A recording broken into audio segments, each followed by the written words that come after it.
let's talk about what else is going on. Obviously, the big topic at hand for Tyler and I anyway is the fact that Team Liquid defeated Mad Lions in their opening contest. Mad Lions did go 1-1. They did look a little shaky, Tyler, but when we look at the TL versus Mad Lions matchup, are you crediting this more to TL being better on the day or Mad Lions just not being up to par? I'm gonna be honest with you. I'm gonna be a straight shooter for you, Arda, and you, the fans.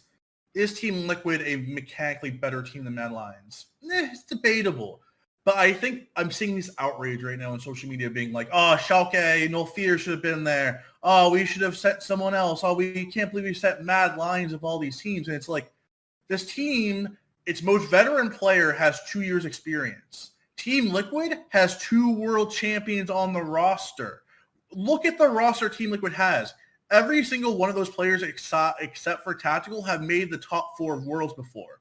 When you look over at Mad Lions, 4 of those players have had, 8 months of stage experience? Almost no stage experience in general, just because of the 2020 and LEC. It's mind-boggling that people are already, pushing the trigger and saying Mad Lions suck. It really just comes down to the veteran leadership and just the experience of Team Liquid. And Mad Lions is a team that needs to snowball early. We've seen this in the LEC, where if they don't get off to a hot start, they have trouble getting the motor running. Team Liquid was able to fend them off, get to that 10-minute mark of a 0-0 scoreline, and then we saw some small mistakes. I'm not gonna lie. Shadows Evelyn probably shouldn't be making another entrance at Worlds. That was not the greatest performance on the champion in either of the games. And then Oromi in the top lane got bested by Impact. And it happens every single year, Arda. Every single year. The World's buff? It's the World's buff. It's the top die buff, Arda. We all sit here and we all look at Impact and we're like, this guy's old. He can only play tanks. He doesn't have the he can play weak side okay, but he's not really a game changer. And we all just overlook him. We always say, go away, old man Impact. You make $1 million per year. Your heart's not in it anymore. And then every year, without anything showing up for it. Like his solo queue isn't showing that he's amazing. It just every year at Worlds when it actually the games matter the most, Impact opens up his eyes, says it's time to dominate, and top die happens. And this time again gets that solo kill to kind of stop the bleeding that was the early gold league from Mad Lions and kind of stabilize the game.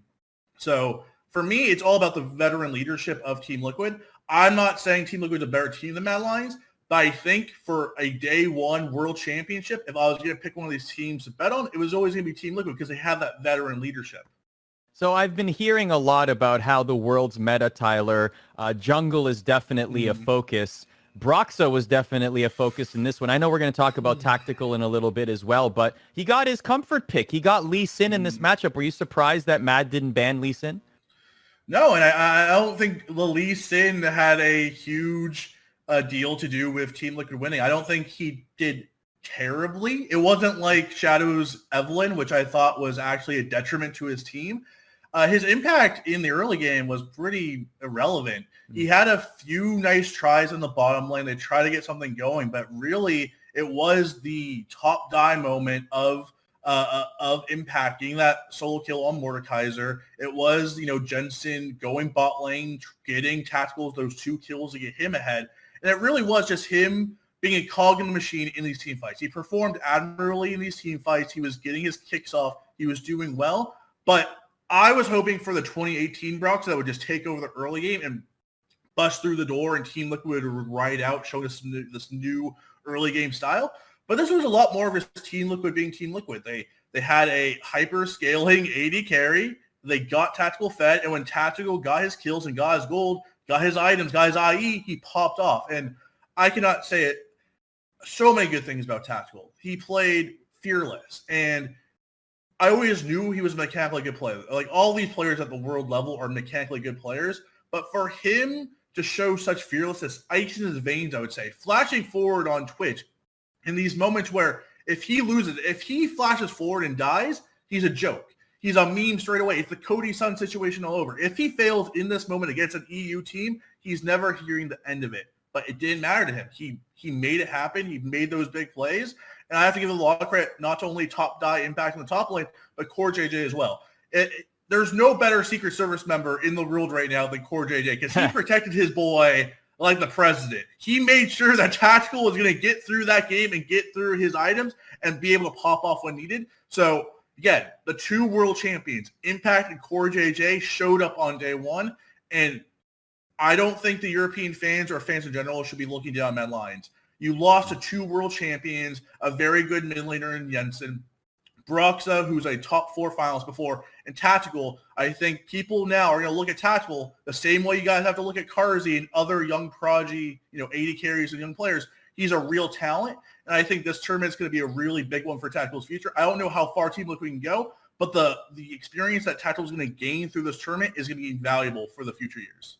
Tactical went 5-2-14 on Twitch, first time he played Twitch in pro play. And yes, he did have some Secret Service detail, but I mean, hey, Core JJ, MVP of the LCS, and Tactical really stepping up as well. For Mad Lions, though, this is an interesting situation to be in, and probably not one that many people had predicted, including Karzi. You had a chance to speak with him. Yeah. I spoke to Karzi a little bit about what went wrong on day one? Was it Team Liquid being too good? Was it something holding him up? He was very, very straight to the point and very, very just roll the clip. Looking forward into the group, do you feel confident against the next two teams you have to face off? Do you think Team Liquid was the toughest team you were going to have to face in Group A? I definitely think that the Team Liquid was the hardest team to play against. I also think that we are going to play better and better with each game, and we are going to show our potential. So I'm not scared at all. And I think also playing more games is better for us so we can practice playing on stage. A final question on Team. What do you think it was about them today that prevailed over you guys? What was the one thing that impressed you the most about Team Liquid's play? So I think that they were patient and they were waiting for us to make mistakes, which we made, and they abused it, and then we lost. Because once Twitch gets ahead of the curve of the game, then it's very hard to play. Final question before I let you go. Worlds is just beginning for you guys. You're still in the playing stage. You're trying to go to the main event.